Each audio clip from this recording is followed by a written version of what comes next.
Thanks for coming on the radar. Thank you for having me. Not a problem.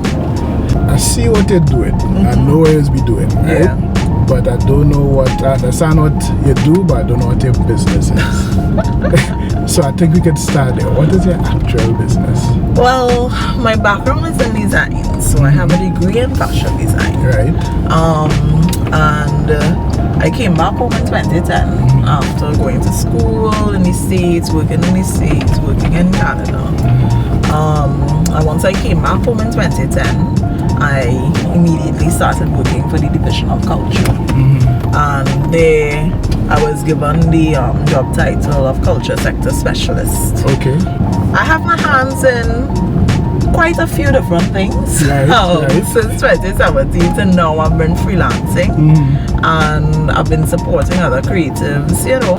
So it's been interesting. So I call myself a creative practitioner. Creative practitioner, yes. Alright. Yeah, and a sector specialist when it comes to culture. But my main work right now, it would be festival management.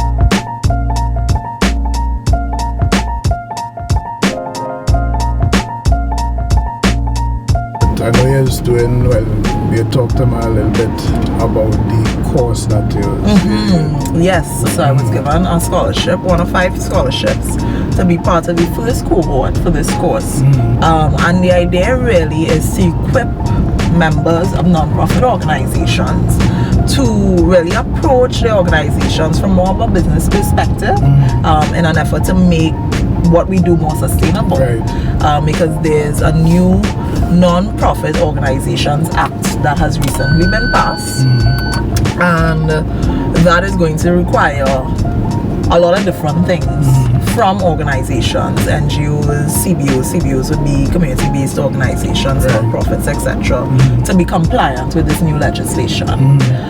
So you're looking at things like financial management for the non-profit sector, marketing and PR, relationship management, a lot of things that charities, NGOs, etc. do now, but is really being able to quote-unquote formalize it and document it in a way where if those founders, let's say, pass away or transition in some other form, a lot of that institutional knowledge goes with them. Right. So it's really approaching the work of your organization from a more sustainable approach, using a more sustainable approach, and trying to ensure continuity, no matter who is in the seat of power. Right. This is the first batch of people being trained. How long the course is? So it's 5 to 6 months. We do one module a month. We started in June and we end in November.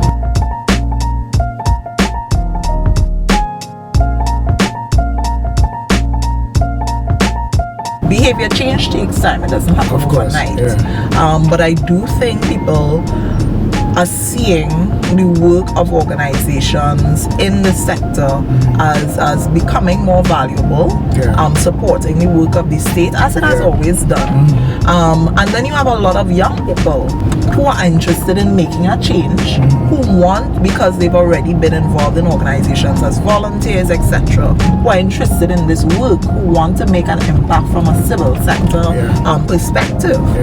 But they have to be compensated. People have to eat, have to put gas in their car. So again, looking at what that means for the structure of the organization.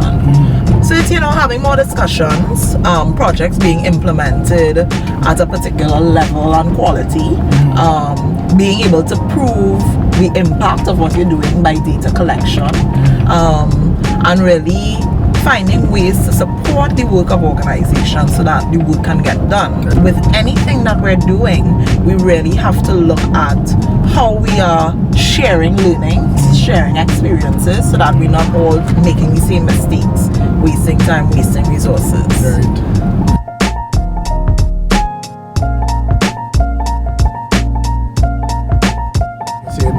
NGOs will kind of support the work that the state doing, push initiatives that the state might have out. The NGOs will come and take it a little further. Do you think that essentially in the long run what we'll have is more efficient programs, more of our goals being achieved as a nation, things like that, or am I being overly optimistic? No, first of all, I want to say there's a lot of good work already happening. I mean, today, one of the things that, we were saying over and over is that people don't know about the work because you may not have the capacity for speaking and articulating what you're doing, right. Because you're busy doing the work. So from a social media standpoint, from a traditional media standpoint, how do you get the word out? Right. Because there are several, hundreds of non-governmental organizations that are very active and doing fantastic work. And the state is set up to do certain things. Yeah. So I think, from a national vision perspective, there's a lot of discussions we need to have as a people about how we need to come together to move forward together. Right. I personally believe there are a lot of difficult conversations that need to be had. Very difficult, yeah. When it comes to access to resources based on demographics, based on, where you're from, religion, class, which school you went to, all of those things, things that we kind of just take for granted. Well, this is how it works, but if we're looking at progress and sustainable development, there are a lot of people walking on with a lot of things. All of us have things, that we have to unpack, we have to work through, and we approach working through those things in different ways.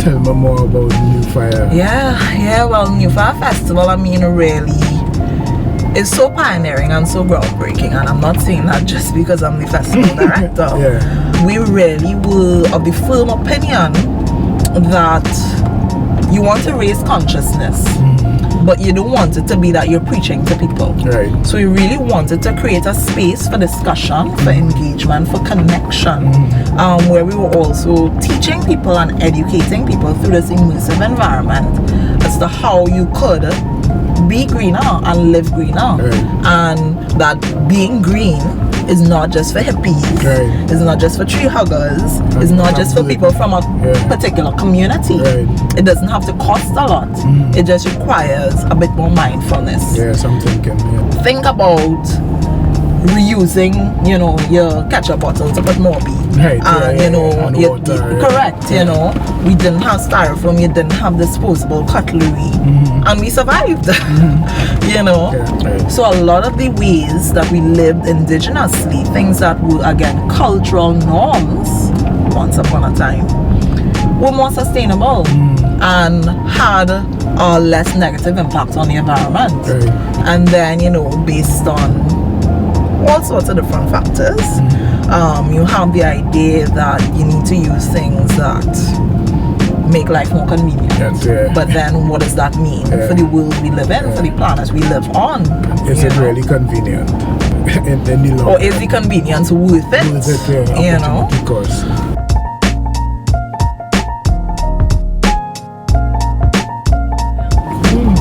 Well, I know we close by, so tell you thanks. A lot of Thank information. you. Yeah. Very cool. So, I guess now we could go to this moving table event.